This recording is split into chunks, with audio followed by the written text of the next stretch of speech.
Olá, boa tarde a todos. Eu sou André Coutinho. Estou aqui com os meus sócios hoje, Júlio, Thaís e Lúcio. Pelo menos é a ordem que aparece aqui para mim. Mais uma edição do Risk Journey. Hoje, infelizmente, o Diogo Dias não estará com a gente, mas a gente novamente vai ter um tema bem interessante para ser tratado aqui. Vamos falar de maturidade, de GRC, vamos falar de Strategic Risk Management, com os nossos especialistas Júlio e com a Thaís. Teremos também o Lúcio depois moderando um painel de debate, sempre muito interessante, e a gente pede já de antemão para que vocês participem, né? Mandando perguntas, comentários ao longo da apresentação. E a gente vai tentar aqui fazer o melhor do nosso esforço para responder as perguntas. Nós já tivemos 3 sessões do Risk Journey esse ano, né, no total de 6 programadas. Se vocês acessarem ali o QR Code, vocês vão ver tanto as edições anteriores quanto a agenda e a inscrição para as próximas edições. Nós ainda temos 3 para acontecer, né? Bom, hoje é a quarta, né? Ainda tem mais 2 além de hoje. E a gente, obviamente, convida vocês a participarem de todas as edições e que também assistam, compartilhem com seus times, divulguem, né, os nossos eventos, que a gente entende que realmente tem um valor bastante grande para a execução das funções de GRC, para atuação como conselheiro, como membro do comitê de auditoria e várias outras atividades. Então, está aqui dado o recado. Quem quiser, então, rever aqui os nossos webcasts realizados pela KPMG, também temos aqui um QR Code. Também temos informações no nosso site. E agora fazer uma rápida apresentação, né, dos nossos especialistas. A Thaís Mendonça, sócia-diretora da KPMG, com quem eu trabalho há muitos anos, né, Thaís? Especialista em Enterprise Risk Management, tem trabalhado agora com o nosso time de inovação no desenvolvimento do que nós estamos chamando de Strategic Risk Management. A Thaís vai explicar o que está acontecendo aí nesse mundo de RM que a gente está inovando, né? Inovar é sempre bom. Júlio Carvalho, muitos anos de experiência. O Júlio é nosso sócio líder de RAS ali na região Norte e Nordeste. Está lá em Fortaleza, né, Júlio, e atendendo os nossos clientes da região. Com bastante experiência no tema também, então tenho certeza que será um excelente painel. Eu vou acompanhar aqui, hoje eu fiz uma promessa para a Thaís que eu não vou falar muito, vou ficar mais escutando, mas depois volto aqui na moderação do painel que será feita pelo Lúcio. Acho que é isso, passo para vocês então, Júlio, Thaís, boa sorte, tenho certeza que vai ser um conteúdo muito interessante para os nossos clientes e amigos.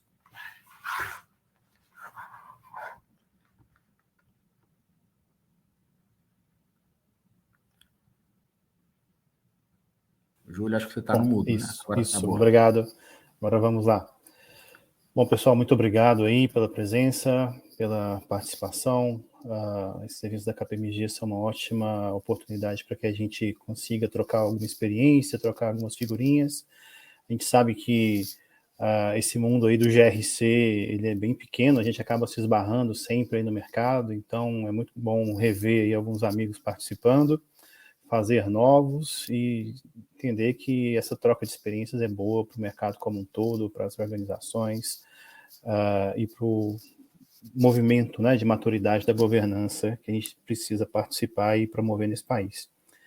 Bom, acho que o que a gente traz aqui um pouquinho de ambiente e por que estamos falando, né, de GRC e de gestão de riscos e de governança e as mudanças que a gente tem visto no mercado e nas organizações, um ambiente totalmente diferente, com algumas novidades, né? Então, cada vez mais estão obrigando nós, profissionais da área de GRC, a nos disruptar, digamos assim, né? A nos reinventar, a pensar novamente em como fazer, em por que fazer, né?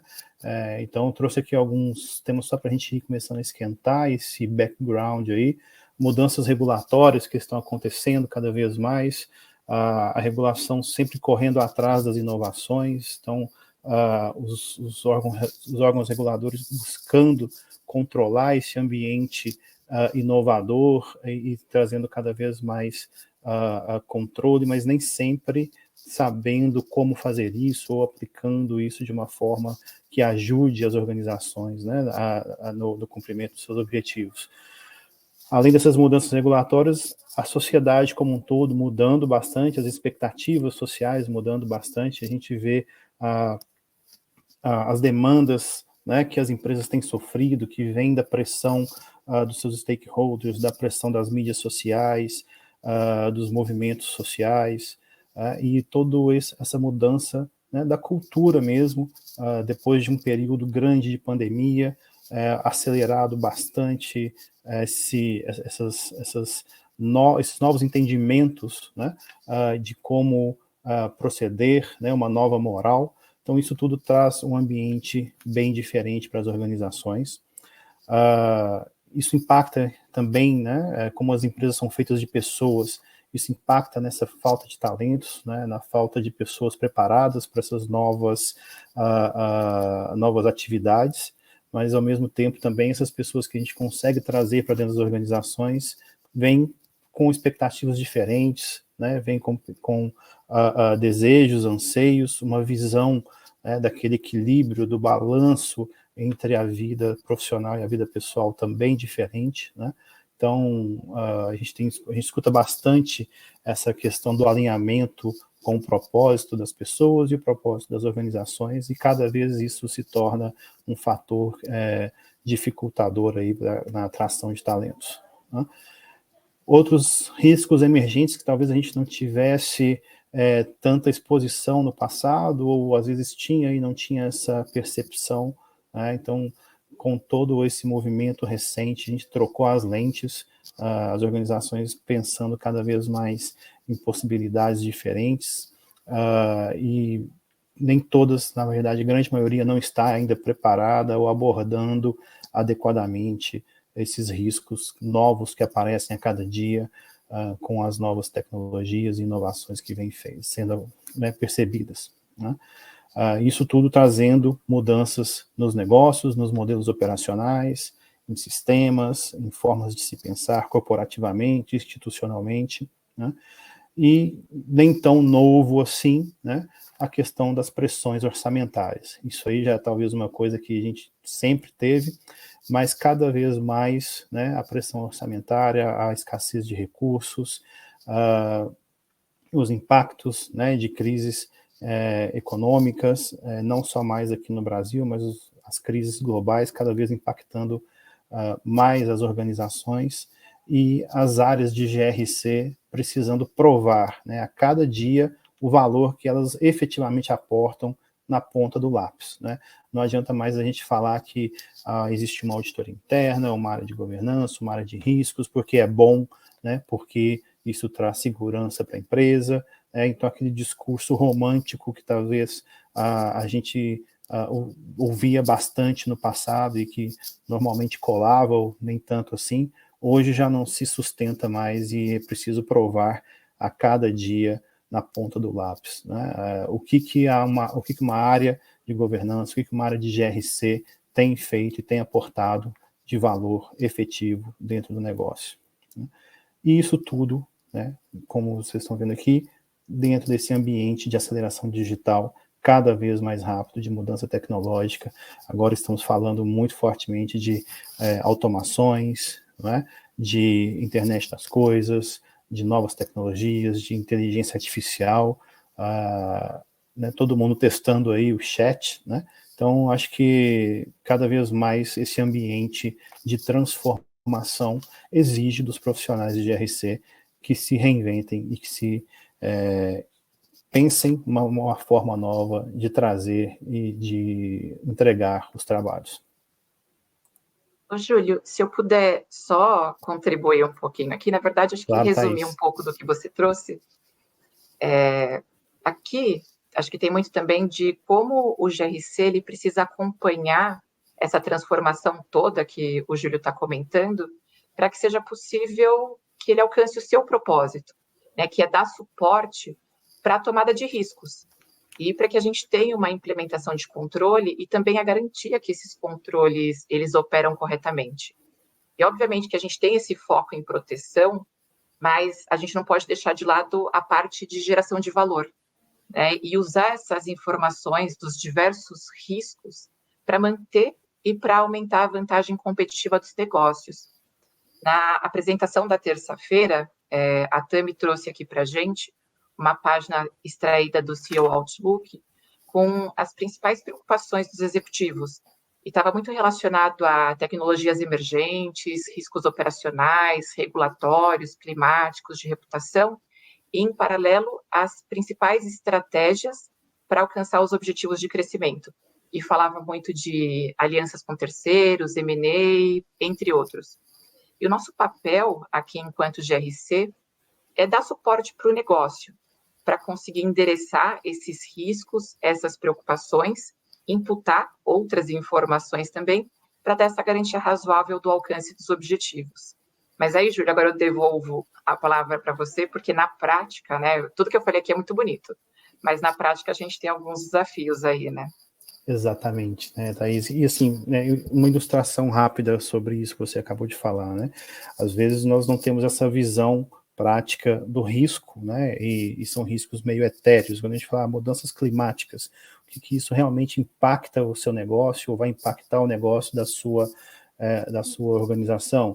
Alguns dias atrás conversei com uma empresa de café, tá certo? E aí a pessoa falou, o CEO da empresa dizendo, olha, o meu pai antigamente comprava café na região sul, depois ele passou a comprar em São Paulo. Quando eu comecei a assumir o negócio, já comprava café em Minas e hoje estou comprando na Bahia, né? Já não compro mais no sul. Então, isso é um grande impacto, né? Um grande impacto que às vezes a gente não entende que por ser um risco talvez de longo prazo, né? Ou de que não seja de realização imediata, às vezes a gente vai delegando, né, e deixa isso sem a apropriada atuação. Então, é só um exemplo prático aqui do que você acabou de falar também. Então, nós profissionais de GRC, cada vez mais temos que trazer esse tipo de risco à tona, né, para o negócio, e buscar o convencimento, dar informações suficientes para o negócio entender quais os riscos que ele está correndo e escolher correr riscos mesmo ou não, né? Ou tomar ações mitigatórias. Então, faz todo sentido isso, e talvez venha aí o primeiro insight aí sobre o papel do novo profissional de GRC, ou do GRC moderno, né? Ok? Mas muito obrigado, Thaís, pela participação, é isso mesmo. E aí, quando a gente conversa né, mais uma vez, conversando com as pessoas, com as empresas, com os executivos, a gente entende que existem algumas dores, né, que estão acompanhando todas essas mudanças, e outras que já são mais antigas e que a gente ainda não conseguiu resolver ou não abordou de uma forma adequada. Então, quando a gente pensa ali na segunda e terceira linhas de defesa, qual o grande objetivo, né, desse gestor de GRC dentro da organização? No final do dia, ele quer ser um trusted advisor, né? Ele quer ser chamado na sala do presidente, ele quer ser chamado na sala do CFO, dos diretores, para dar conselhos, né, para as pessoas pedirem conselhos, para pedir um advisor ali, em como abordar riscos, como abordar novos projetos, que riscos correríamos em ter novos negócios ou novas estratégias. Eu acho que talvez esse seja o grande objetivo de todo profissional de GRC, e talvez a prova de que o GRC naquela organização é uma estrutura madura, é uma estrutura já mais avançada, porque ela tem o reconhecimento da organização como sendo ali um trusted advisor, né? Mas ele quer, além disso, conduzir aqueles processos do dia a dia, manter aquela disciplina da execução de controles, de transparência, de prestação de contas, engajando as pessoas, e para que essa estrutura de governança nas organizações funcione. Mas só que ele enfrenta aí algumas dores, como as próprias novas competências, né? Nem sempre estamos todos nós preparados para atuar desse jeito. A tecnologia cada vez mais frequente nos deixa para trás, né? E a gente vê que dentro das organizações os investimentos tecnológicos nem sempre são primariamente destinados para uma área de GRC, né?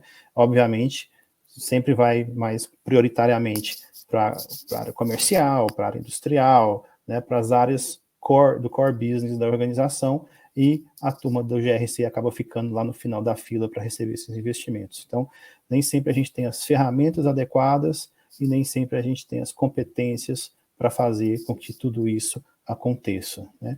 Mas mesmo quando a gente às vezes está bem treinado, conhece ferramentas, tem as ferramentas em mãos, a própria empresa às vezes não acompanhou esse avanço e a gente não consegue ter dados suficientes também para trabalhar e aplicar tudo que a gente conseguiu, né?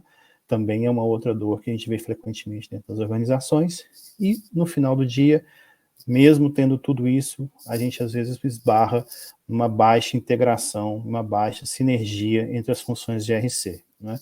A área de riscos indo para um lado, a área de compliance indo para outro, a área de auditoria indo para outra, e nada dentro dessa governança às vezes se relaciona e a gente não vê uma integração forte de GRC, o que desperdiça recursos, desperdiça esforço, desperdiça tempo de todo mundo, né? Esses são alguns dos dramas que a gente vê na segunda e na terceira linha de defesa. E quando a gente vai para a primeira linha de defesa, aquela linha de negócio, que quer, na verdade, bater meta, né? A indústria quer ser mais produtiva, o comercial quer vender e bater suas metas, a logística quer entregar mais cedo e mais rápido, e para que isso gere ali uma participação dos resultados no final do ano e todo mundo tenha esse sucesso e essa continuidade da empresa. Mas, de repente, quando chega alguma demanda de GRC, ela é vista como burocrática, é mais um controle, é mais uma chatice, né? E como que a gente vence esse tipo de abordagem, né? E aí vem também um pouco de culpa nossa, né? Que pelo próprio desalinhamento das funções de GRC, eles começam a receber coisas que não tem muito a ver com a estratégia, né? Às vezes a gente não alinha muito bem os objetivos das nossas áreas de GRC com os objetivos estratégicos da organização. Às vezes a organização está indo para um lado e a gente, talvez nessa visão antiga de que independência é segregação, né, acaba não acompanhando junto os avanços ou as direções da empresa. Então, também existe bastante isso, e isso, né, acaba minando a reputação aí das áreas de GRC junto às áreas de negócio. E, no final, também, as necessidades de reporte, né, semelhantes entre as diferentes áreas de GRC. Então, vai lá, uma auditoria interna pede uma coisa, a área de riscos pede a mesma coisa na semana seguinte, a área de compliance no próximo mês pede também a mesma coisa, e isso vai minando também a nossa reputação junto às áreas de negócio, e atrasa e consome recursos das áreas de negócio. Então, isso também é uma questão, uma dor forte que a gente escuta bastante no mercado. Por final, a gente vê um pouco do cenário, né, do ambiente de governança, dos agentes de governança, um conselho de administração, um comitê de auditoria, um conselho fiscal, que deveria agir, né, estritamente sendo o elo entre os acionistas, a diretoria. A gente escuta bastante que o conselho de administração é o pai da estratégia da empresa, tá? Então, esse deveria ser o grande objetivo, tá? E, na verdade, sofre algumas dores quando vem interagir com as áreas de governança, né, com as áreas de GRC. Às vezes, processos não são tão ágeis, eles começam a receber notícias velhas, né, jornal velho. Às vezes a reunião do conselho é uma vez por mês, às vezes é trimestral em algumas empresas, né, e aí ele vai receber uma notícia, vai receber uma informação, um relatório que já foi, né, passado e que talvez já não ajude mais, não aporte mais nenhum valor real para a estratégia da organização, né? Então, temos que achar formas de entregar esses insights, né, cada vez mais de forma tempestiva, para que os insights virem oportunidades reais de negócio. Essa falta de visão de longo prazo também, das nossas áreas de GRC, não pensando naqueles riscos realmente estratégicos, aqueles riscos disruptivos, aqueles riscos emergentes, pensando ali naqueles riscos operacionais do dia a dia, e que acabam também consumindo um tempo do CA e do COAUD que poderia ser melhor aproveitado, né? E, mais uma vez, a falta de integração das áreas de GRC, também cada uma puxando para um lado e deixando essa visão bastante confusa dentro do conselho e dentro do COAUD. Então, vejam bem que já temos aqueles desafios todos, né, do ambiente externo, temos esses desafios, essas dores nos nossos ambientes internos, e como, né, vamos reagir enquanto área de GRC, o que podemos fazer para melhorar o nosso trabalho, para melhorar nossas entregas e o aporte de valor.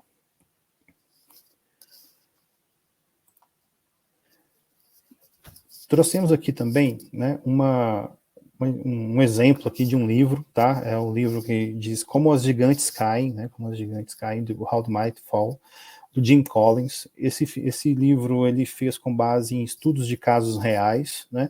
E ele mostrou um pouquinho de por que grandes empresas acabam fracassando, né? Ou alcançando o sucesso e não conseguindo se manter nesse sucesso. Então, com base nesses dados reais, nesses estudos de caso, ele dividiu 5 estágios, né, de declínio das organizações. E aí começa ali a empresa crescendo, né, nessa fase 1, excesso de confiança, a empresa vai fazendo sucesso, todo mundo está se achando campeão e começa a ficar bastante otimista, e nesse otimismo começa a buscar o crescimento de forma indisciplinada. Acho que quantos de nós aqui da área de GRC já escutamos aquela frase de que o negócio cresceu bastante e as áreas de back-office, as áreas de controle, as áreas de gestão não acompanharam o crescimento do negócio, né? Isso também a gente vê bastante no mercado, nas conversas que a gente tem, e aí chega um certo momento em que a organização atinge um platô,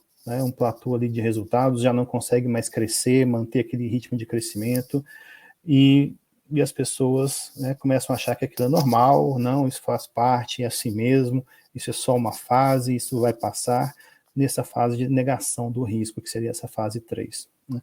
E de repente vem aquela queda que pega as pessoas de surpresa, eventualmente dentro dessa queda, ainda num último esforço ali de salvação da empresa, ainda existe uma guinada, né, recuperando um pouquinho o resultado, mas nem sempre ela é suficiente para retomar o crescimento, retomar a operação vantajosa para a organização, e acaba chegando a uma fase de irrelevância ou morte da empresa, ela acaba sendo vendida, ou fechando, ou falindo, alguma coisa assim. Né? Então, isso tudo feito com base em estudos de casos, pelo Jim Collins, recomendo essa leitura aqui, e que ilustra bastante um pouco desse cenário que a gente acabou de mostrar. Ressalta aqui também, né, Júlio, a transformação, acho que esses 5 estágios, eles estão cada vez mais acelerados. Né? E a importância aqui do GRC para dar esse suporte, mas a importância do GRC ser protagonista desse suporte, né? E não esperar ser acionado, e não, de fato, se tornar uma área burocrática, mas estar ali na frente, né, dando a mão ali para a área de negócio, para a primeira linha, para que esse terceiro estágio aqui, onde a gente começa a ter essa soberba, né, essa miopia em relação aos riscos, para que isso não aconteça. Muito bem, Thaís, isso mesmo. E aí vem algumas questões chaves, né, em cima disso tudo, né? Para a sua organização, né? Tente responder isso para a sua organização, para a sua empresa. Quais são as suas dores, quais são as dores da sua organização, das áreas de negócio, das principais áreas do core business, os desafios, né?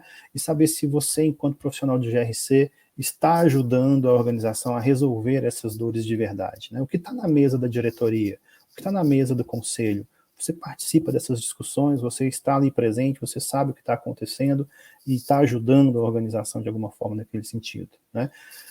O que pensam os demais stakeholders, né? Não só ali dentro, né? Às vezes a gente tem essa miopia de olhar só para dentro da organização, mas o que fora da organização também se pensa a respeito disso, né? E qual que é o nível de maturidade atual do seu GRC, né?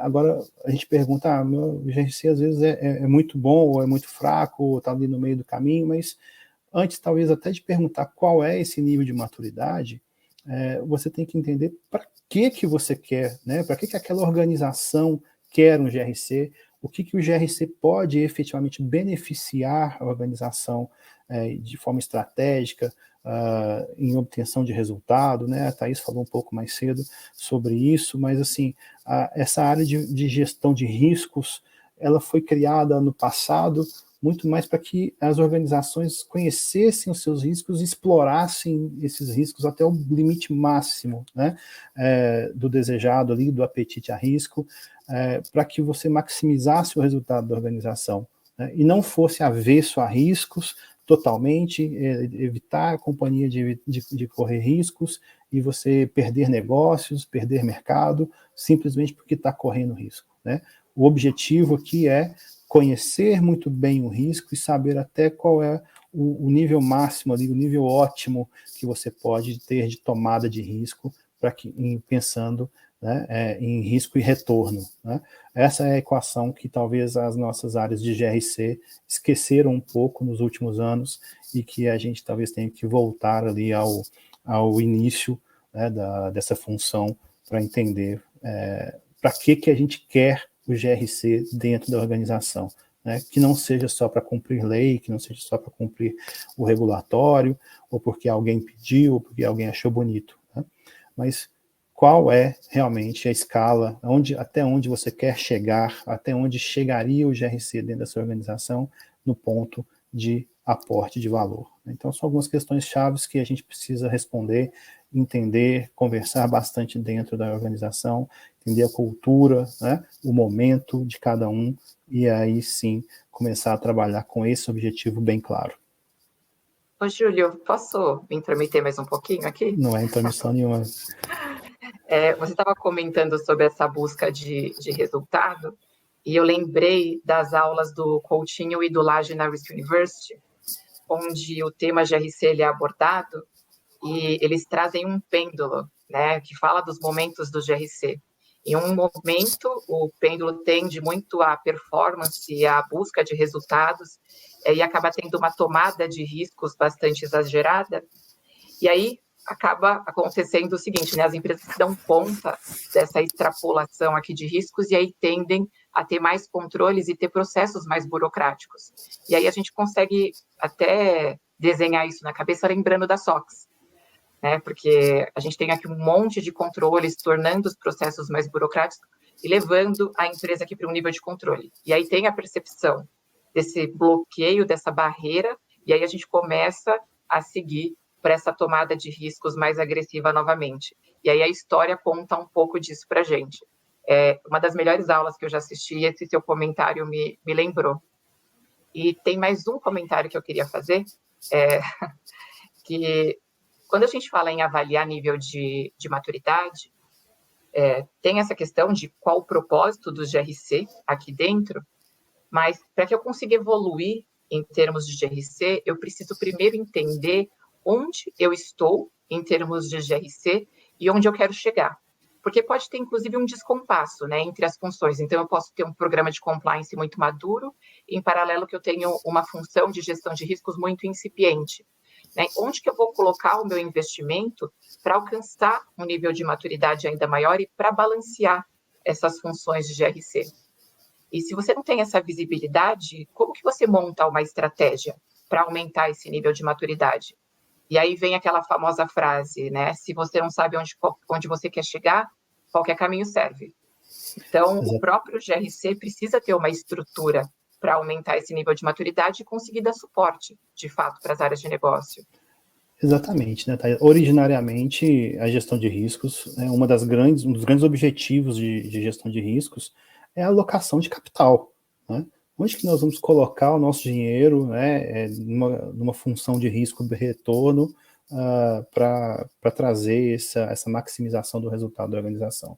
Muito bem, isso aí. Júlio, eu fui citado. Merece a réplica.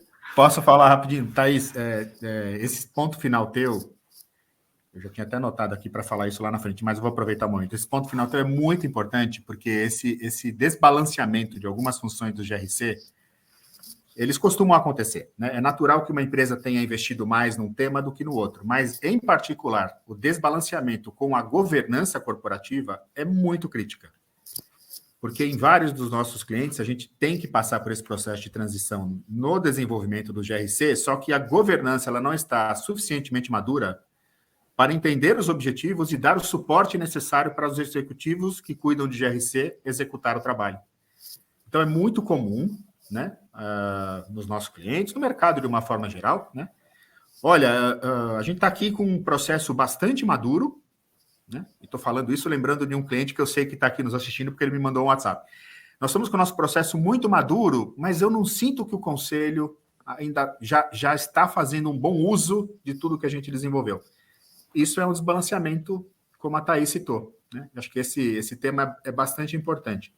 E eu acho que tem um outro ponto, Júlio, que eu queria comentar da tua fala, é que no processo de GRC, ele tem um certo encantamento no momento do desenvolvimento, e depois, à medida que vai entrando no processo mais de execução, né, essa chama ela tende a se apagar. Então, é importantíssimo ter bons canais de comunicação, né, todo o suporte de conselho, comitê de auditoria, porque é natural que isso aconteça, né? O programa de compliance ele acaba ficando, num certo momento, depois ele entra no nível de execução, né, pura, já está desenvolvido, já tá bem conhecido por todos, mas aí você tem, né, o executivo que está cuidando daquele programa, ele tem que ser criativo, ele tem que inovar e tudo mais. E por último, para eu fechar minha câmera e ficar quieto, tem um outro ponto aqui que é o seguinte: quando a gente fala que a gente tem que estar conectado com a estratégia do negócio, tem que entrar na sala do CEO e do CFO e conversar, e fazer um alinhamento da função com o que tem de estratégia da companhia, né? Você chegou até a citar um termo, dar a mão, né? De forma nenhuma isso pode ser confundido com perda de independência técnica na execução do trabalho. E eu acho que essa é uma mensagem que ainda a gente encontra muita gente relutante no mercado, como se uma coisa fosse excludente da outra. O fato de eu ter um processo de GRC alinhado com as expectativas estratégicas da organização não significa que eu vou, depois, ter um problema de execução técnica no projeto. São coisas diferentes, né? Agora, você escutar, você participar do fórum executivo, né, e dar a mão, como você falou, Júlio, né, não pode ser confundido e não deve. Eu não acho que isso acontece no mercado, né, de forma ampla, né, mas alguns momentos tem uma certa preocupação dos executivos que trabalham com GRC se ele não está ali, entre aspas, contaminando o seu processo. Não, ele está oxigenando, ele está dando mais força e mais visibilidade. Pronto, falei demais. Tchau. Ótimo comentário, Coutinho, é isso mesmo, né? A independência não pode ser confundida com segregação, com separação, né? Os gestores de GRC fazem parte da empresa, também têm interesse em que o resultado da empresa seja melhor, né? Isso acho que cada vez mais claro e mais pertinente, inclusive para o próprio IA, que nos últimos anos vem abandonando um pouco aquela catequese da independência e trazendo também já mais o papel do auditor interno, por exemplo, como um consultor, né? Obviamente que com seus limites, mas acho que está cada vez mais relevante esse papel de advisor das funções de GRC e menos polícia, menos fiscal, menos separado, né? Então, acho que é isso mesmo. E acho que está bem em linha com o próximo slide aqui, que não é um slide novo, provavelmente grande parte do público aqui já viu, mas que ainda é um slide atual e pouco pensado, né? Talvez dentro das organizações. Isso vem do COSO de 2017 e às vezes a gente precisa voltar às raízes, assim, voltar às origens e entender realmente o que significa aquilo e ver se a gente está aplicando isso na nossa vida prática, né? Dentro desse COSO 2017 vem esse alinhamento da função de GRC, né, de riscos, na missão, visão e nos valores das organizações, e ali rodeando a estratégia, os objetivos de negócio, os objetivos de performance, para que no final a gente tenha uma melhoria dos resultados, né? Faz todo esse sentido, assim, que a gente já escutou, todo mundo que já participou de algum processo de planejamento estratégico já viu essa mesma linha, pode ser com figurinhas diferentes, mas no final do dia é a mesma coisa. Mas quando a gente está falando ali dessas três partes do círculo de riscos que estão envolvendo ali a estratégia, os objetivos de negócio e a performance, a gente talvez precise entender um pouquinho melhor o que cada um significa, né, e como abordamos isso com essa visão do novo ou do moderno gestor de GRC, né? Então, nessa parte laranja, por exemplo, a gente está falando ali da possibilidade da estratégia não estar alinhada, né, com a missão, com a visão e com os valores da empresa. Então, às vezes, a gente está colocando ali que na nossa missão, na nossa visão, nos valores, a gente está colocando ali que vamos ser éticos, vamos respeitar 100% a legislação, né? E quando você vê os objetivos estratégicos da organização, existe o risco deles não estarem direcionados nesse mesmo alinhamento, né?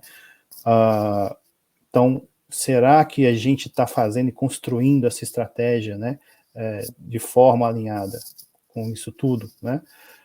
As implicações dessa parte roxa, né? As implicações da própria estratégia que a gente escolheu, né? E aí também muito em função com os outros 3 itens aqui atrás de missão, visão e valores.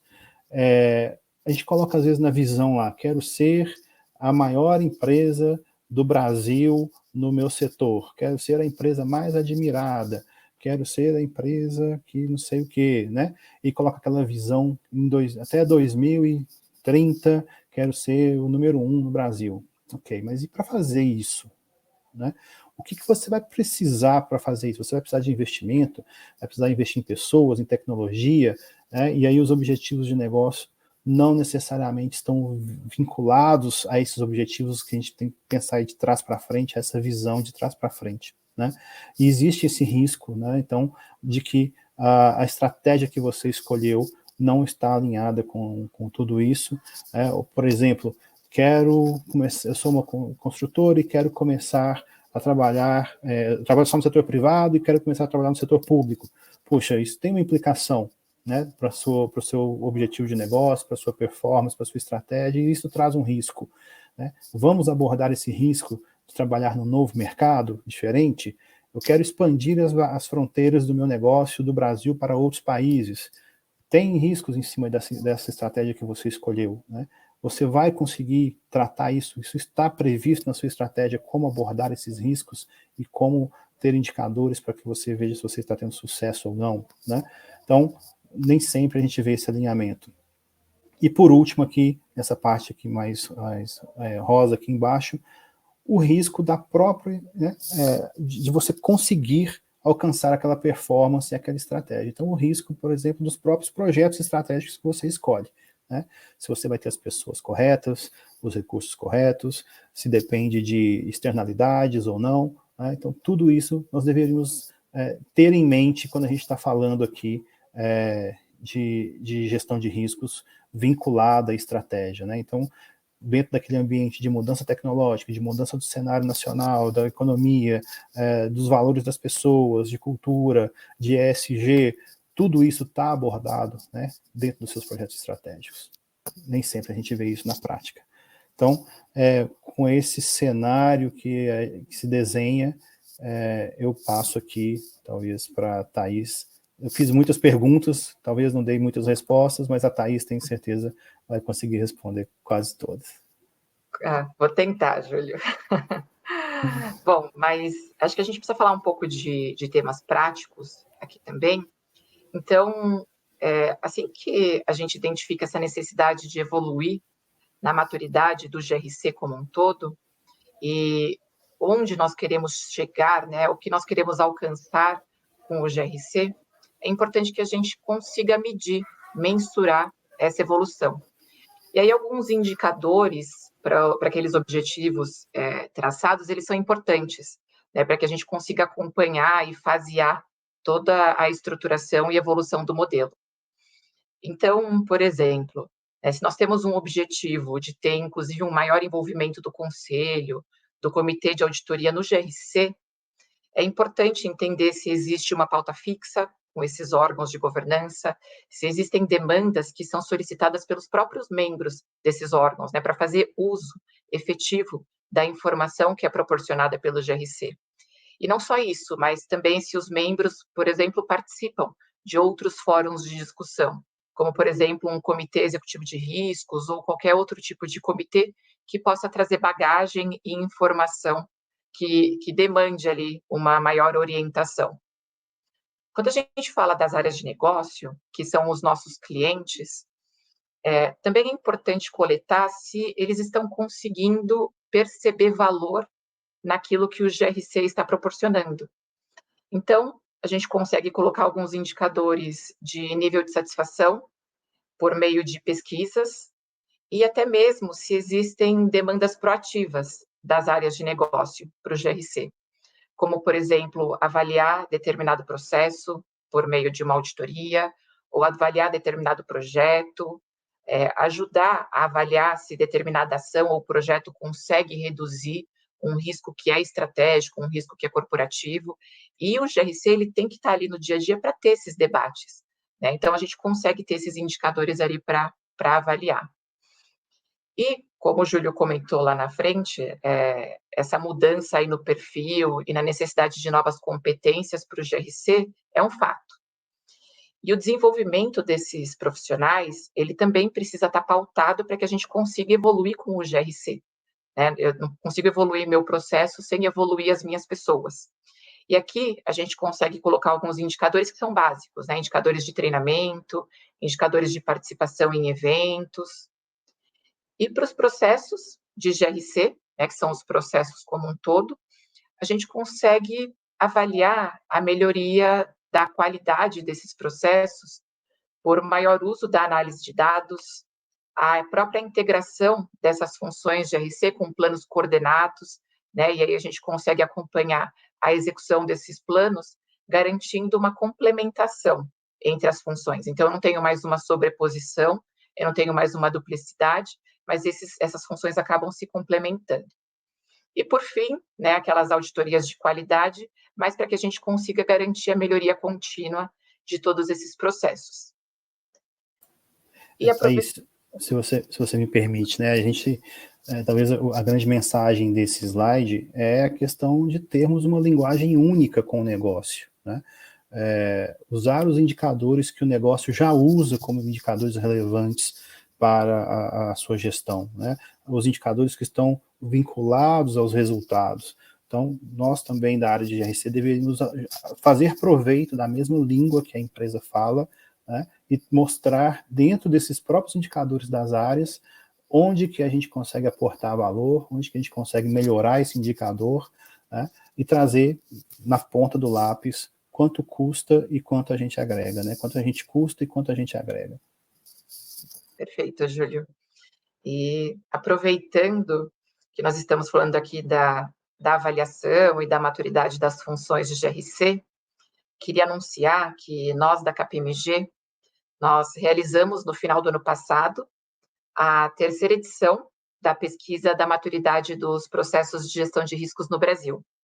E essa pesquisa, ela está sendo lançada hoje, e aqui nesse fórum, né, aqui na Risk Journey, a gente vai ter a primeira apresentação, os primeiros insights aí que foram extraídos dessa pesquisa.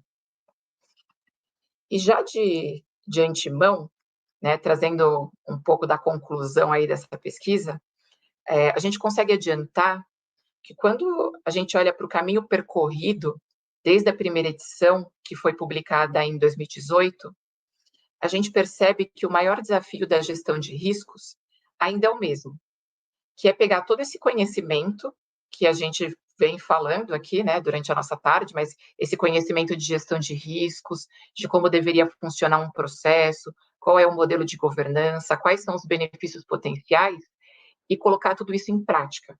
Colocar isso no dia a dia das empresas e no dia a dia das pessoas.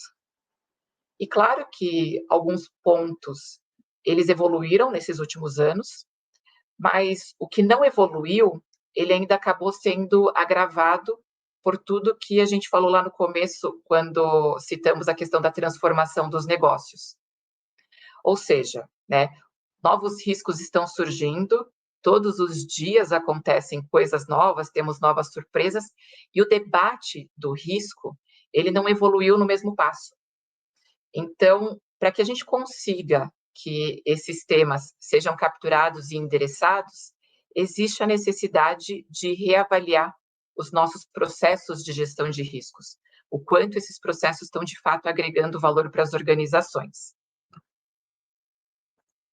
A pesquisa, trazendo só um contexto sobre ela foi realizada numa plataforma web de junho a agosto de 2022, com 24 perguntas, e essas perguntas estão todas relacionadas à metodologia de gestão de riscos da KPMG. Tá? A nossa metodologia, ela tem 7 elementos, e cada um desses elementos é avaliado individualmente em uma escala de 5 níveis, que é essa escala que vocês conseguem ver aí embaixo na tela de vocês, que vai desde o nível fraco até o nível avançado.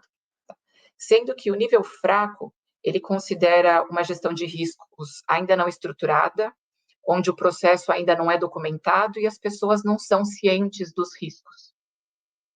Quando a gente passa para um nível sustentável, a gente já começa a ter atividades isoladas de gestão de riscos, mas as expectativas para essa função, elas ainda não estão integralmente atendidas.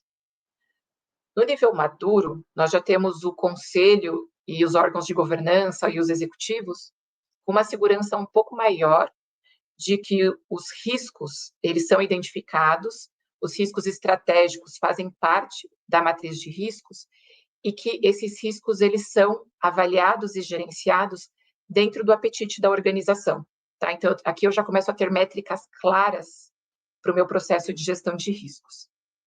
Quando eu passo para o nível integrado, já existe um alinhamento claro entre a estratégia do negócio e a gestão de riscos. E aqui, os riscos já passam a ser monitorados por meio de indicadores. E para o nível avançado, a evolução que a gente vê é que a gestão de riscos ela é presente em todas as decisões estratégicas e de investimento, e aqui a gente já começa a trabalhar com alertas em tempo real para que seja possível uma tomada de decisão mais assertiva e mais tempestiva também. E nós trouxemos a evolução aqui por elemento das 3 edições que nós temos da pesquisa. Tá? E como eu comentei, a pesquisa ela considera esses 7 elementos da metodologia da KPMG, e assim a gente consegue ter uma visão estratificada. O que a gente tem de interessante aqui nessa visão é que nós temos a evolução de 3 elementos, tá? Que a gente consegue ver da última edição até agora. Então, o tema governança, que é onde a gente vê a maior evolução entre todos os elementos, a gestão e acompanhamento de riscos e o relatório e análises, tá? Mas, de qualquer forma, todos esses temas, todos esses elementos acabaram evoluindo.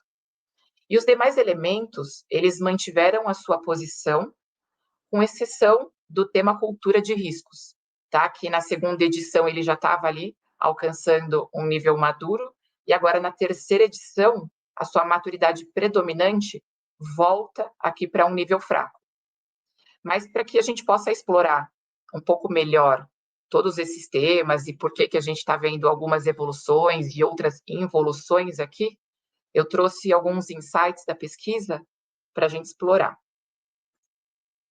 O primeiro insight é relacionado ao tema governança, onde a gente consegue ver que o item predominante, o nível de maturidade predominante, está no avançado, com 42% dos nossos respondentes nessa posição. Aqui eu não acho que nós temos muitas novidades, já que hoje a gente tem bastante referência para desenhar um modelo de governança de riscos.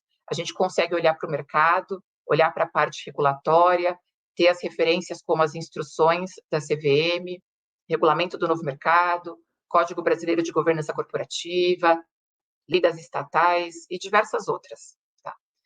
E para que a gente conseguisse falar que esse nível de governança ele conseguiu chegar num nível maduro, e aqui a gente está olhando para modelo, tá? Tem alguns temas relevantes.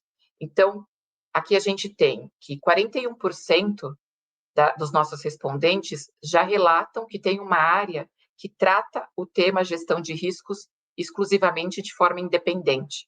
Tá? 78% dos nossos respondentes informaram que o processo de gestão de riscos é supervisionado pelo Conselho e pelo Comitê de Auditoria.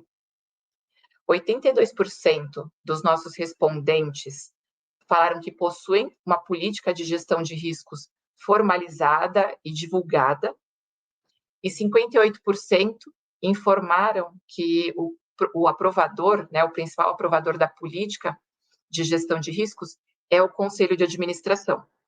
E aí, quando a gente faz um paralelo, né, com todas essas práticas de mercado que existem, as boas práticas e as nossas referências, a gente consegue ver que o mercado ele está efetivamente caminhando para ter um modelo ou um desenho da governança que funciona muito bem, né, que está aderente ao que é esperado pelo mercado. Mas aqui, ainda dentro do tema governança, né, apesar de sermos predominantemente avançados, existe um espaço para que a gente possa falar de riscos, né? E para que a gente possa também dar mais agilidade na tomada de decisão de riscos. Acho que tem um vínculo muito grande com o que o Coutinho trouxe, com o que o Júlio vem falando, de os órgãos de governança debaterem esses temas que são estratégicos para o negócio, e ter o nível de reporte adequado. Então, aqueles temas que são críticos e que são estratégicos precisam chegar a nível de conselho. Os outros temas, eles podem ser tratados em outras camadas para garantir a agilidade na tomada de decisão, a resposta mais rápida para esses temas. Assim, eu não preciso esperar uma pauta acontecer para que eu possa tomar alguma decisão ou colocar alguma ação em prática para reduzir esses temas que podem impactar a continuidade do negócio, a imagem, a reputação e a própria estratégia.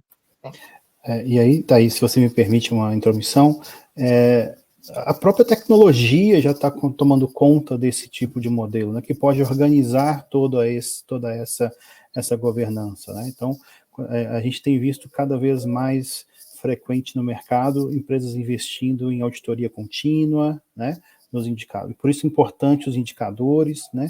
E aí dentro desses indicadores as suas tolerâncias de risco, né? E aí quando extrapola em algum tipo de régua ou algum tipo de tolerância, às vezes o próprio sistema já traz ali os alerts, né? Os alertas, já traz ali um relatório de exceções para cada um desses públicos que a gente vai direcionando, né? Então, às vezes, se o risco ele é moderado, já vai direto para quem é responsável. Se é um risco alto, ou crítico, já vai direto para o celular do conselheiro, né? Então, a gente às vezes faz um paralelo, né? Quando a gente tem aí nosso cartão de crédito e recebe uma ligação do banco e fala assim, olha, tem aqui no seu cartão uma transação que não faz muito sentido aqui com seu hábito de uso. Você confirma essa transação, né? Puxa, imagina se a gente conseguisse colocar isso dentro, né, dos indicadores de risco, dentro da estratégia da organização, dentro do negócio da empresa, né? As pessoas só serem envolvidas realmente em algum tema ali que realmente precise da atenção delas e que elas se sintam seguras de que se alguma coisa realmente merece a atenção delas, estará chegando no seu celular, no seu e-mail, ou com uma ligação, ou com algum tipo de coisa assim, tempestivamente, né? Não esperando a próxima reunião do conselho daqui a 3 meses, que aí já não dá para fazer mais nada, né? Então, faz não só a governança, mas a governança adaptada aos novos tempos, às novas ferramentas, às novas tecnologias e a demanda da velocidade, né, do mercado. É isso mesmo, Júlia. A gente tem que estar de olho nesse dinamismo para acompanhar. E o outro tema que nós temos aqui é falar um pouco sobre a questão de estratégia, né? Então, tem uma evolução interessante aqui também, onde os nossos respondentes relataram, né, mudaram de 45% em 2020 para 55% em 2022, ter um vínculo, ter a incorporação do planejamento estratégico como um dos insumos para a identificação de riscos, né, para falar de estratégia, de ambição, de continuidade dos negócios. Mas uma das coisas que a gente vem ouvindo, né, que apesar de ter uma visão aqui da estratégia, é que essa integração ela acaba sendo limitada ao compartilhamento dos objetivos estratégicos com a gestão de riscos. E dessa forma, a gestão de riscos ela acaba não cumprindo o seu propósito, que é estar ali de forma preventiva, debatendo qual é a estratégia, provocando e quais são os riscos associados àquela estratégia para apoiar nessa tomada de decisão, né? E a partir do momento que a gestão de riscos só tem acesso à informação do planejamento estratégico depois que esse está formulado, a gente tem que considerar que a gestão de riscos trabalha com riscos assumidos, né? Então, eu conheço os meus riscos assumidos e começo a trabalhar em ações mitigatórias para conseguir reduzir esses riscos, mas eu não consegui dar o suporte necessário para melhor tomada de decisão. Então, ainda que a gente veja uma evolução interessante nessa integração entre estratégia e gestão de riscos, a gente tem um espaço bem grande para a gestão de riscos se posicionar e ser um advisor de ainda mais valor para o negócio. E aqui, Júlio, aproveitando que você falou de tecnologia, a gente trouxe um insight de tecnologia também, que é bastante interessante, né? Porque a gente consegue perceber que a tecnologia ela está mais presente, né? A gente subiu ali de 27% para 47% de pessoas, de empresas que relatam ter uma plataforma tecnológica para dar suporte ao processo de gestão de riscos. Só que quando a gente vai para a prática, né, a gente vê que esse suporte ele não é tão útil assim. Né? Se a gente olha o percentual de forma isolada, tem uma evolução, mas quando a gente considera que as tecnologias que existem hoje, elas se limitam a repositório de dados, né? Ou seja, eu pego o que eu trabalhava ali numa planilha eletrônica, coloco dentro de uma plataforma tecnológica e só. Então, eu reduzo um risco aqui de perder as minhas informações, eu não tenho uma rastreabilidade delas, mas eu não estou usando a tecnologia de forma efetiva para me trazer agilidade na obtenção de dados que são relevantes para avaliar os meus riscos, para fazer uma gestão bastante efetiva das ações de tratamento que foram elencadas para esses riscos também, para monitorar os meus indicadores, sejam eles internos, né, associados a fatores internos do negócio ou externos a fatores de mercado, mas para ter um monitoramento desses temas e para gerar esses reportes e esses alertas em tempo real que você estava comentando. E essas informações, elas são relevantes e elas apoiam aqui na elevação do nível de maturidade, mas muito mais que isso, né? Faz com que eu consiga responder a esses riscos de forma muito oportuna, evitando que o risco se materialize. Né? Ou, se ele se materializar, eu consigo contornar esse impacto e trazer esse risco de volta para aquele patamar que a empresa considera aceitável. E, por fim, o último insight que nós temos é a parte de cultura. Tá? E aqui, o cultura ele é importante porque ele sempre foi um dos maiores desafios. Tá? Tem uma parte ali da nossa pesquisa, bem na introdução, onde nós perguntamos quais são os principais obstáculos para você ter um processo de gestão de riscos efetivo. E a cultura sempre está presente nos top 5. Tá? Ela sempre está lá. E por que a gente vê uma regressão? Né? A gente viu que 33% dos nossos respondentes estão alocados ali no nível fraco de maturidade. A gente sabe que nos últimos anos, e principalmente com a propagação da Covid, muitas empresas acabaram entrando num estado de sobrevivência. E essas atividades que são preventivas, de gestão de riscos, elas acabaram ficando em segundo plano. Né? Ou seja, elas deixaram de ser prioridade, a gente deixou de tratar esses riscos de forma antecipada, de forma preventiva, para reagir ao que estava acontecendo. Isso é evidenciado quando a gente vê que tem uma redução no investimento nos programas de capacitação de gestão de riscos das empresas. Quando a gente vê uma queda de 50% para 41%, as empresas que têm um programa de gerenciamento de riscos, um programa de capacitação e que cubra toda a organização. Né? Então, aqui também tem uma questão bastante relevante. E tem alguns outros temas que são perguntados na pesquisa, como, por exemplo, o quanto as pessoas estão cientes dos riscos na sua tomada de decisão. E esse percentual também é muito baixo. Tá? Então, tem um espaço muito grande aqui para que a gente possa evoluir. O importante é que, com a aceleração que a pandemia trouxe para o contexto dos negócios, reduzindo a previsibilidade desses eventos, evidenciou que a gestão de riscos merece mais atenção. E, além disso, esses benefícios potenciais da gestão de riscos, eles precisam ser traídos para que a gente tenha uma garantia razoável da continuidade do negócio e do alcance da estratégia que foi traçada. Né? Eu acho que o nosso desafio, ele permanece sendo em como incorporar a gestão de riscos no dia a dia das empresas. né, em como a gente conseguir demonstrar o valor da gestão de riscos para que a gente consiga ganhar também mais adesões aqui a esse processo. Aí, Thaís, se você me permite, né, mais um aspecto também de impacto da pandemia, foi o tempo que passamos, né, dentro de casa, fora dos escritórios, e a gente tem que lembrar que cultura é hábito, né?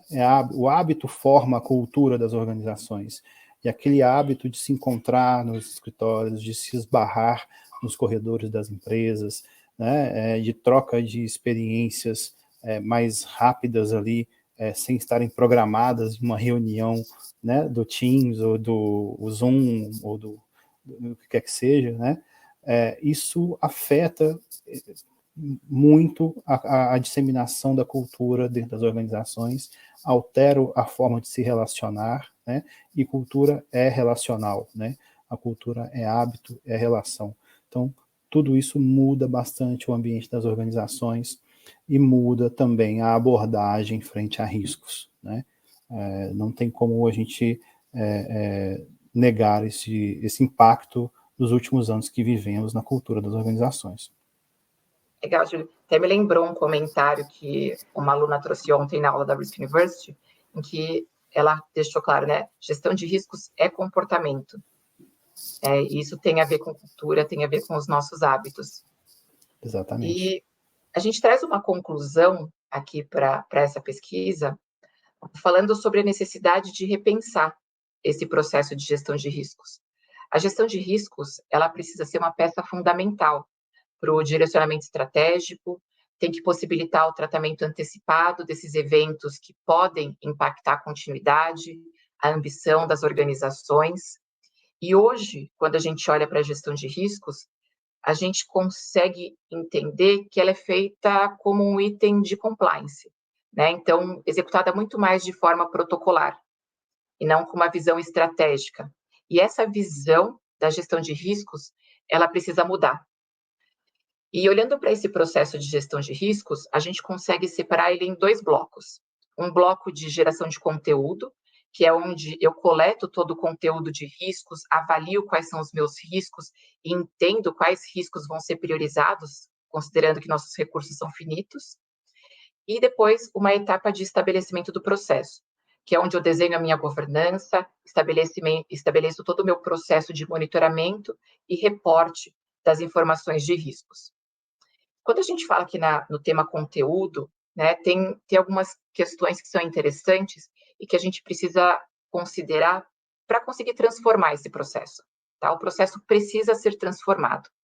E o debate estratégico, ele precisa necessariamente considerar os riscos envolvidos. Né? Quando você trouxe ali, Júlio, o COSO, isso já ficou muito claro. Né? Mas uma estratégia que tem os seus riscos identificados e respondidos de forma oportuna, ele tem mais chance de ser alcançado e não ter, assim, grandes surpresas pelo caminho. E, além disso, acho que é uma outra questão relevante que a gente vem falando, é essa mudança no posicionamento da função de riscos, né? De ser uma função muito mais proativa na identificação de temas que são relevantes para o negócio, para levar esse debate para as mesas. E aqui, trabalhar muito como uma curadoria, né? Porque não é porque um tema está na mídia, está em alta, que ele precisa entrar na pauta dessa discussão. Precisa ter uma curadoria para entender a aderência desse tema com o negócio, o potencial impacto, para que aí esse tema possa ir para a mesa do debate. Isso muda um pouco o próprio perfil do profissional de riscos, que precisa ter um conhecimento muito profundo do negócio. Né? Não adianta eu ter um conhecimento superficial, eu preciso conseguir discutir os riscos com as áreas de negócio. Thaís, se você me permite aqui também mais uma introdução, né? Nós, profissionais de GRC, né, vamos nos colocar nos sapatos do dono da empresa, do acionista da empresa, do principal executivo da empresa, né? Nós somos uma área de prestação de serviço interno, né? E como é que está o nível de serviço que a gente presta para esse público, para o nosso cliente, né? Vamos pensar aqui como se a gente fosse um serviço de streaming, de conteúdo, né? Será que a gente pagaria a assinatura desse serviço né, pelo conteúdo que a gente entrega, se a gente estivesse do outro lado da mesa, né? Então talvez é uma reflexão também para a gente fazer esse paralelo aí. Será que a gente está gerando esse valor, né, e que vale a pena pagar o preço que a gente custa para as empresas, né? Perfeito, Júlio. E aí, com isso, né, e falando em conteúdo em si, a gente precisa ter a melhoria de fontes de dados, né? Então, usar mais dados no dia a dia, a gente pode falar de tendências, de histórico, de projeções, concorrência. E aí, voltando um pouquinho na apresentação de terça, a Tami mostrou aqui para a gente uma plataforma de futuro, né? Que era um radar com as tendências. E tinha uma cadeia ali que ia até 2040, uma quantidade enorme de futuros disruptores. E o mais interessante é que ali a gente não estava limitado à tecnologia. A gente tinha visões e tendências de diversos temas. Falava de cultura, falava de comportamento, enfim, era uma infinidade de temas, e são temas que a gente pode fazer um paralelo e avaliar. Bom, e para fechar, né, falar um pouquinho do processo, também como a gente consegue melhorar o processo de gestão de riscos, está muito relacionado com o que você falou quando você deu o exemplo do cartão de crédito aqui, Júlio. Por que a gestão de riscos não é um suporte da área de negócio que informa quando um indicador rompeu o limite e conversa com a área de negócio para achar uma resposta? Por que a tecnologia não consegue ser mais presente no dia a dia e dar suporte para esse processo? Por que o processo não consegue ser mais ágil, apoiar efetivamente na tomada de decisão? Por que os nossos níveis, né, de aprovação desses produtos da gestão de riscos também não são mais ágeis? Porque não podem ser repensados? Porque a gente não consegue quebrar essas camadas todas e tirar a burocracia dos processos? E para fechar, gestão de riscos é uma responsabilidade de todos. Acho que aqui não tem nenhum conflito, todo mundo concorda.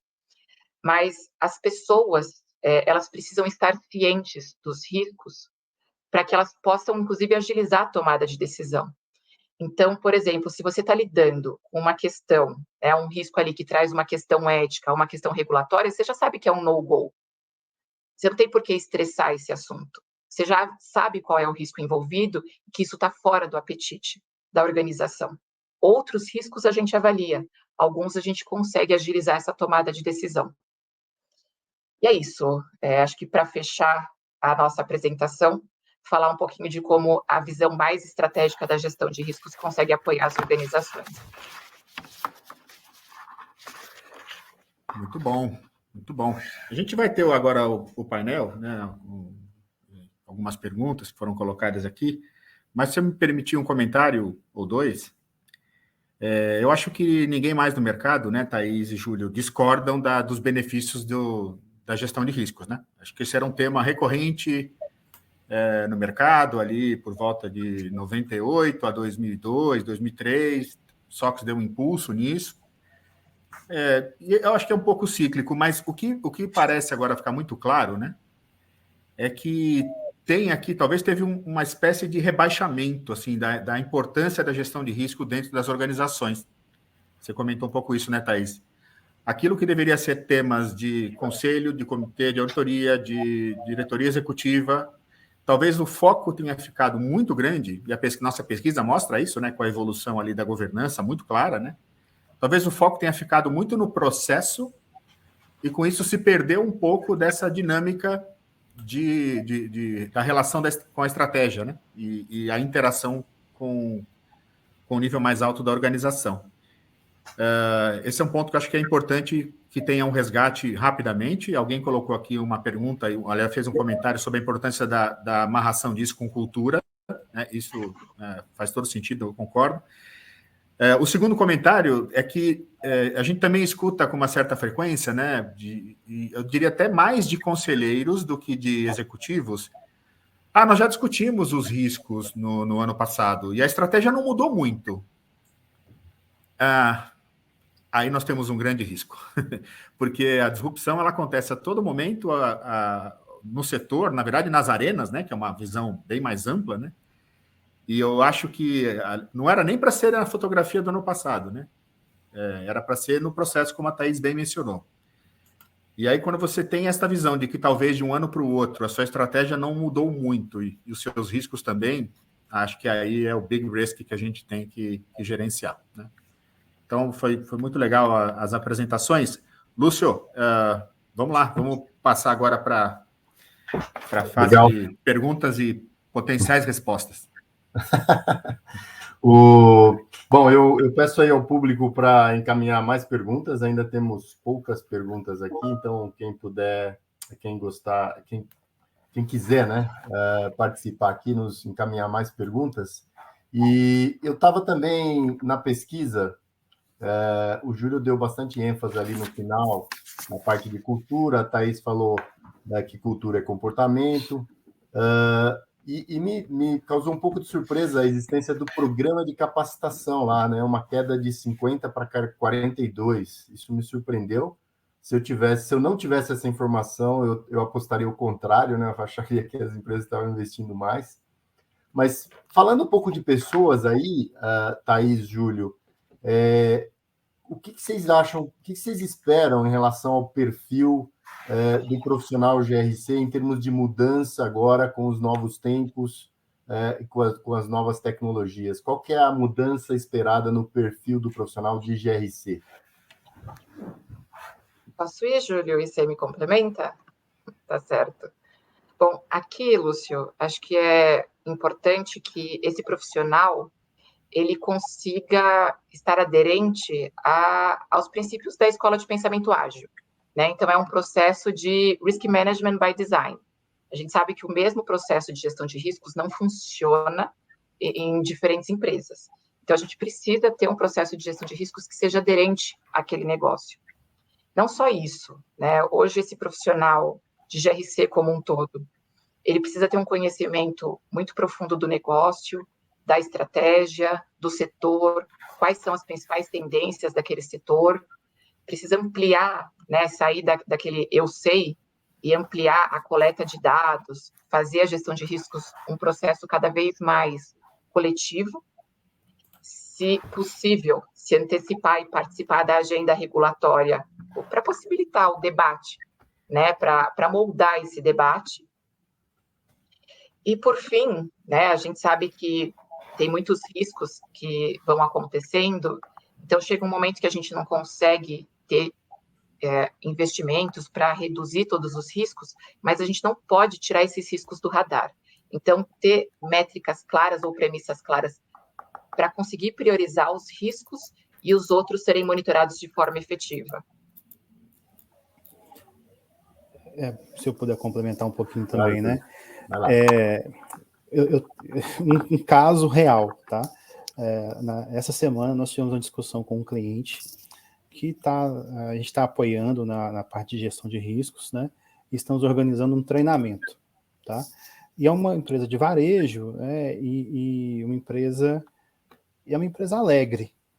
É uma empresa que as pessoas são mais expansivas, as pessoas são mais empolgadas, mais animadas, e aí a pessoa da área de riscos que está nos assessorando lá dentro, né, diz, pessoal, KPMG, o treinamento tem que ser legal, o treinamento tem que ser divertido. A nossa área de RH aqui é muito divertida, a gente faz treinamentos aqui, o pessoal se abre de rir, né, mas a mensagem fica gravada. Então a gente às vezes tem que tentar também sair um pouquinho desse nosso perfil, né, mais financeiro, um perfil mais sério, mais robusto, e ser um pouco camaleão, né, e às vezes fazer um papel de TikToker, tá certo? A gente tem que falar a linguagem dos novos tempos, né? Então, essa sim também é uma nova mudança no perfil do profissional de GRC, né? A gente tem que se adaptar à cultura atual, né? A gente tem que se adaptar às ferramentas atuais. Quantas vezes a gente está falando aí de podcasts sobre riscos, várias empresas já têm seus podcasts internos, as empresas já têm redes sociais internas, né? Como é que a gente vai usar esses novos instrumentos de linguagem para conquistar o coração das pessoas e não ser aquele polícia, aquele fiscal, e ser realmente um parceiro do negócio? Então, às vezes, também acho que é uma grande mudança de perfil de nós, profissionais de RCs, que vamos ter que aí nos adaptar a esses novos tempos. Não, legal. Coutinho, fica à vontade quando você quiser. eu ia complementar exatamente com o que o Júlio acabou de falar. Então, fiquei sem ações aqui. É uma atuação muito mais colaborativa, né, Júlio? Exatamente. E acho que os profissionais precisam aprender a desenvolver essa capacidade de comunicação. Na Risk University, a gente pratica bastante isso também, né? Então, ele tem que ter essa capacidade de comunicação e convencimento e tudo mais. E se for com alegria, com leveza, a chance de comunicar melhor aumenta, né? Exato. Legal, já começou a chegar um monte de perguntas aqui. Eu vou continuar no tema ainda só para mais uma pergunta em relação a pessoas. Eu acho que é pessoas, talvez um pouco de governança aqui. Pergunta do nosso participante aqui, o nosso colega Edgar Mendes Ferreira. Na visão da KPMG, qual seria o possível caminho para aproximar o GRC da agenda estratégica da companhia? Ele fala novamente, né? Parece que não foi e voltou, então. Eu concordo com ele, Lúcio. Foi e voltou. Mas quem vai responder isso, eu acho que é a Thaís. Certo.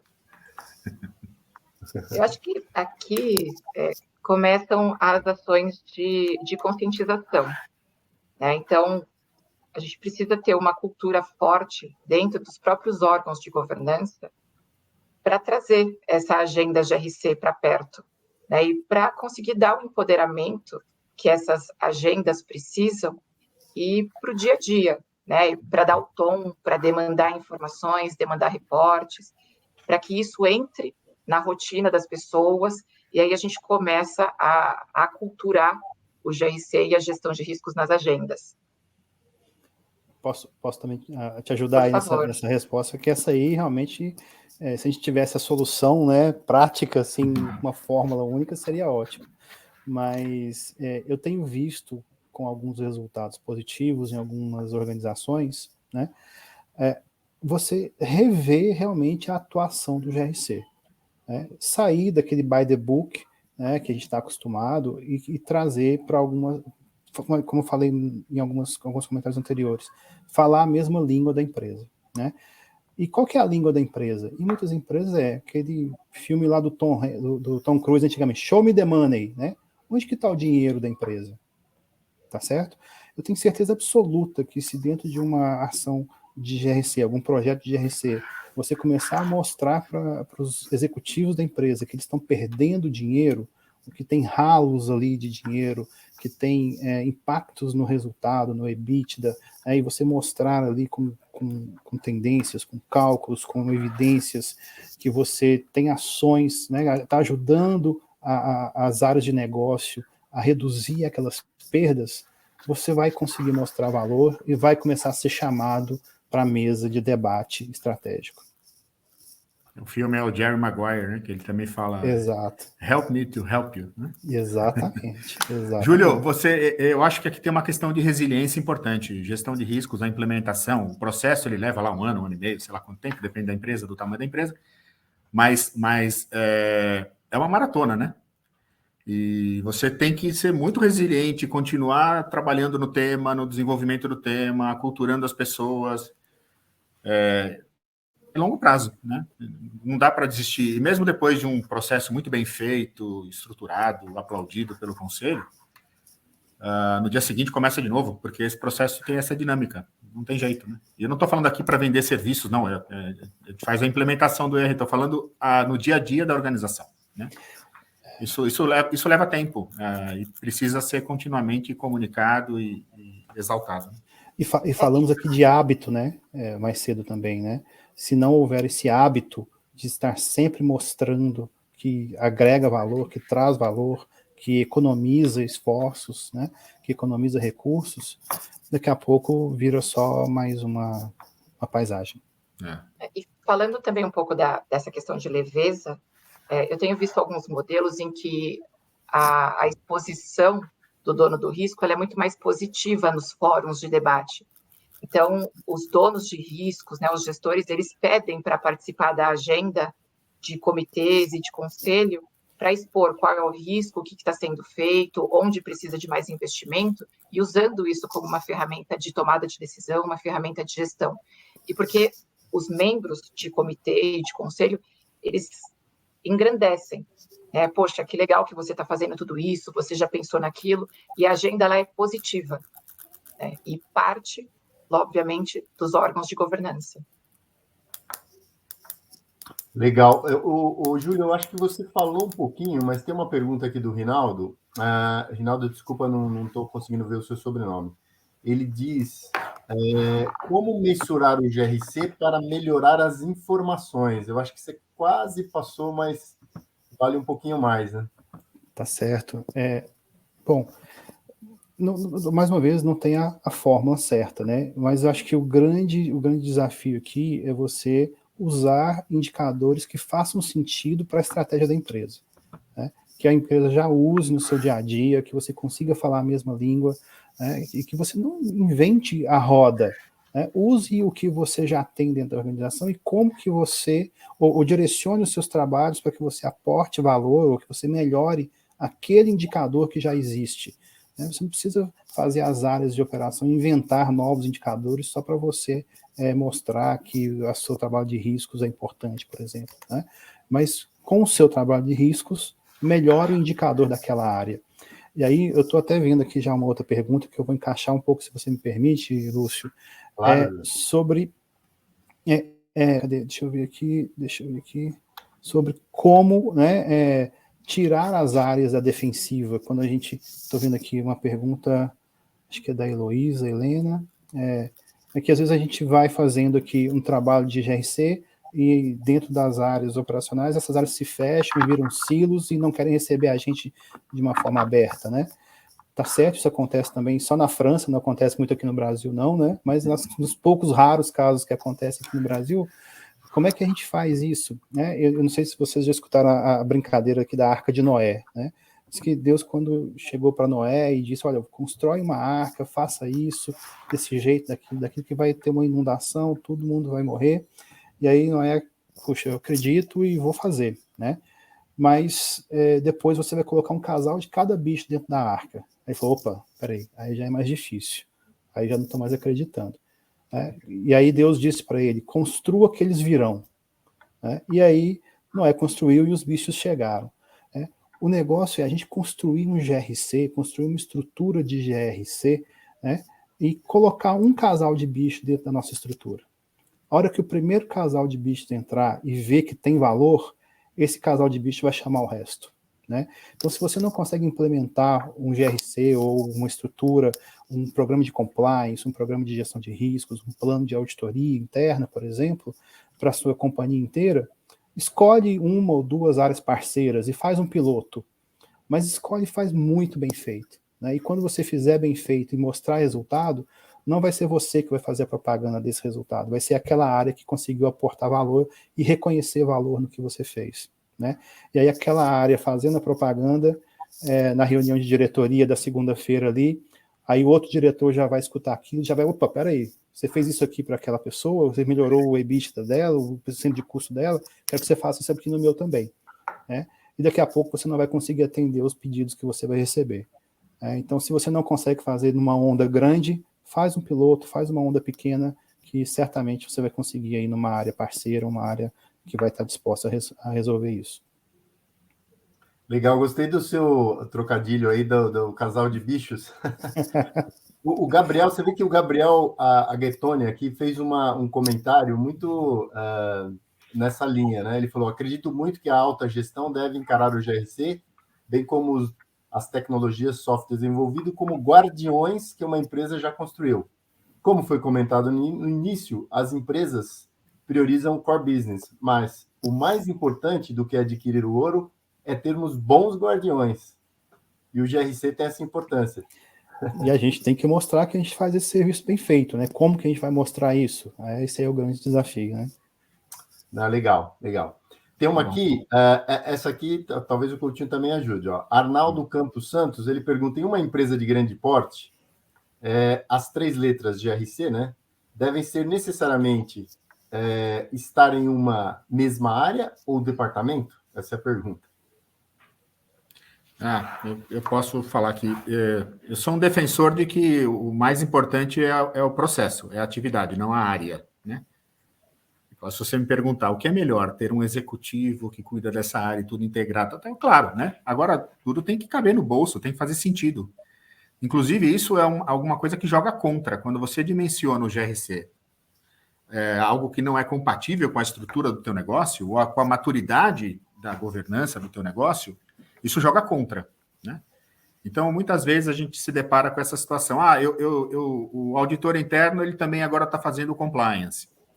O profissional que está cuidando de gestão de riscos também é o profissional que está cuidando. Eu acho que a gente tem que entender a situação da empresa, né?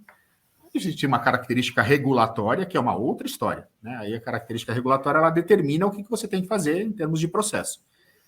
Mas, principalmente para uma empresa que está numa fase mais inicial, eu fico muito mais preocupado de ter as atividades e ter os processos do que propriamente ter uma área desenvolvida para cada fim, né? Agora, na melhor da situação aqui, no estado da arte, você deveria ter nessa diretoria de GRC profissionais que executam as tarefas, que se comunicam, né? Eles não são concorrentes, eles tem que ter ali um vaso comunicante e que eles possam trabalhar juntos no desenvolvimento do GRC como um todo. Se me permite um comentário, né? Muitas pessoas também me perguntam isso aí nos trabalhos que a gente vai fazer, e aí eu pergunto, é regulatório? Você precisa ter, é obrigado a ter? A pessoa fala, não é. Ok, então é uma melhor prática, concorda? Concordo. Você adota todas as melhores práticas de mercado?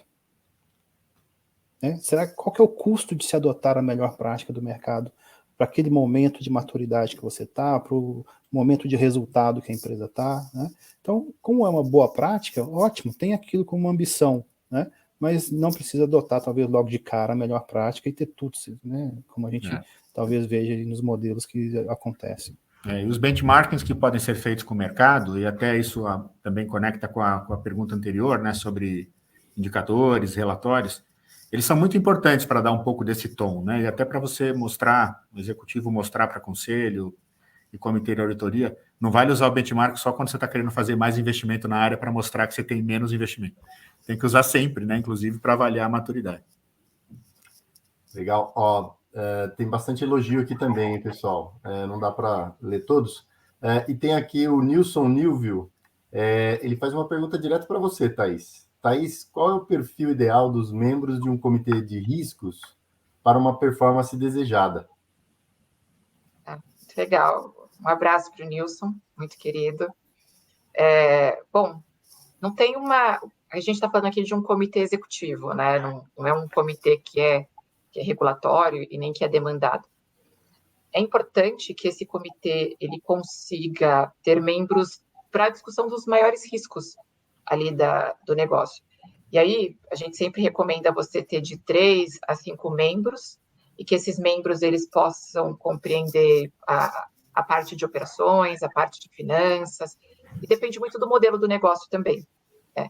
Mas o que é importante aqui também é que os donos dos riscos eles estejam presentes na discussão desse comitê. E assim a gente consegue maior efetividade, porque os donos dos riscos têm um espaço onde eles conseguem debater quais são os riscos, o que a gente já faz hoje para reduzir esses riscos, o que nós temos intenção de colocar em prática. Então, acho que um comitê ele precisa ter esse formato e essa dinâmica e ter uma regularidade boa, né, para que esses riscos consigam ser tratados de forma tempestiva. Thaís, eu acho que aqui também uma coisa importante no comitê de riscos é que esses profissionais eles precisam conhecer o processo de gestão de riscos, eles precisam ter, né, esse banho de loja, né, sobre o processo, o funcionamento do processo.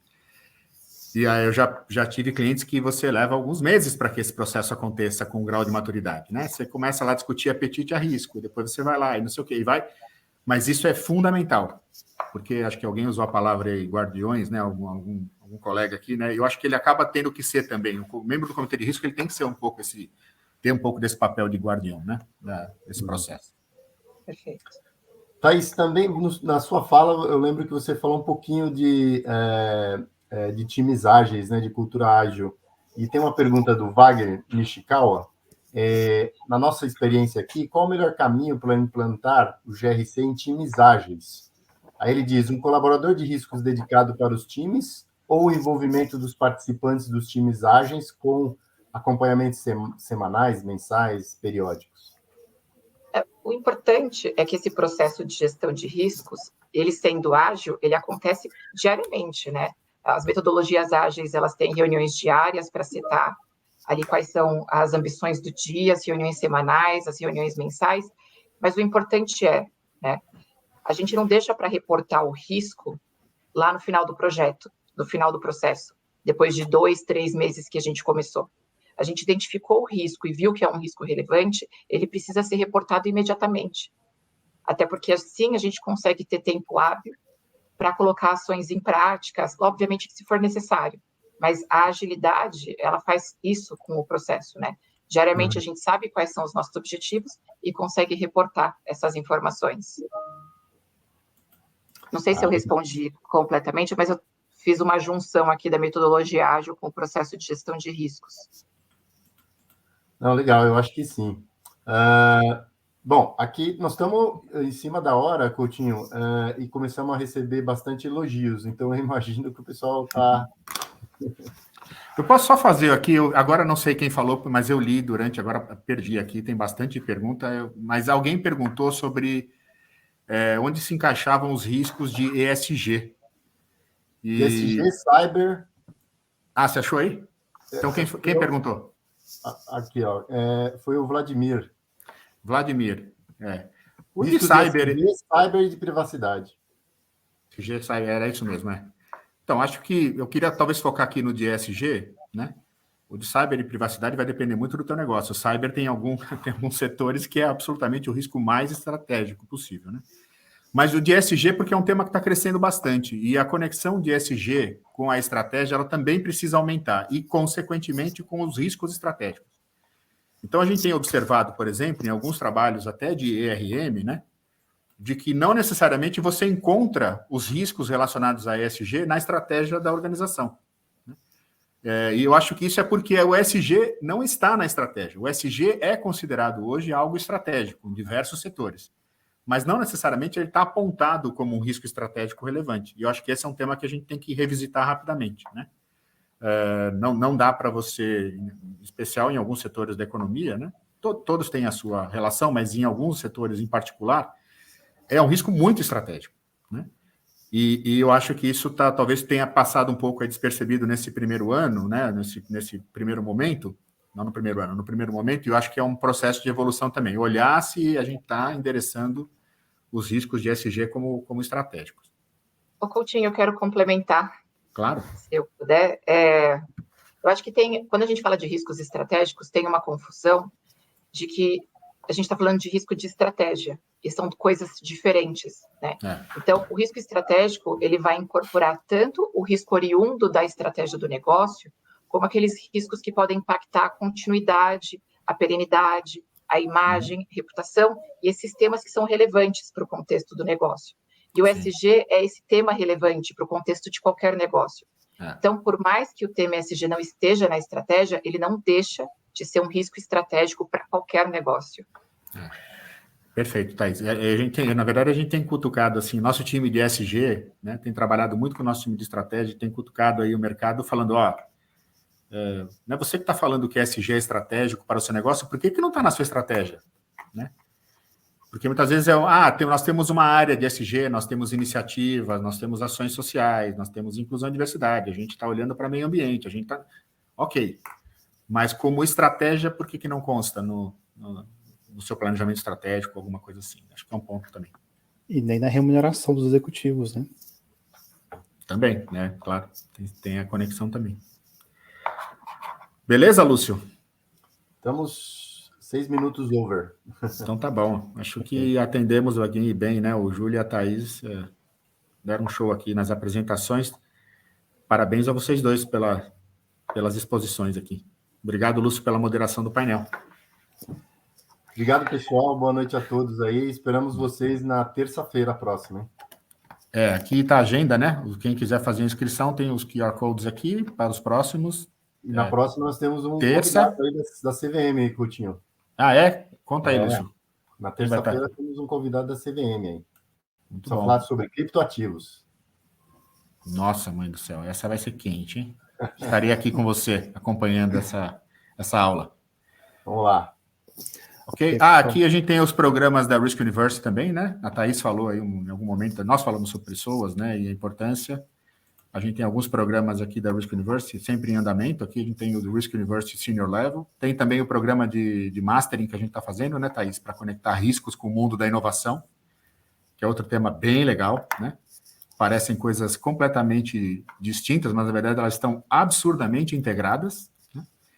E também o curso de certificação em investigações corporativas. Então, quem tiver interesse aqui, acesse aí o QR Code, vai ser levado à página para inscrição. Beleza? Thaís, mais uma vez, obrigado. Júlio, obrigado. Lúcio, valeu. E obrigado a todos que participaram. Obrigado a todos, pessoal. Tchau, Um abraço, boa noite. Tchau.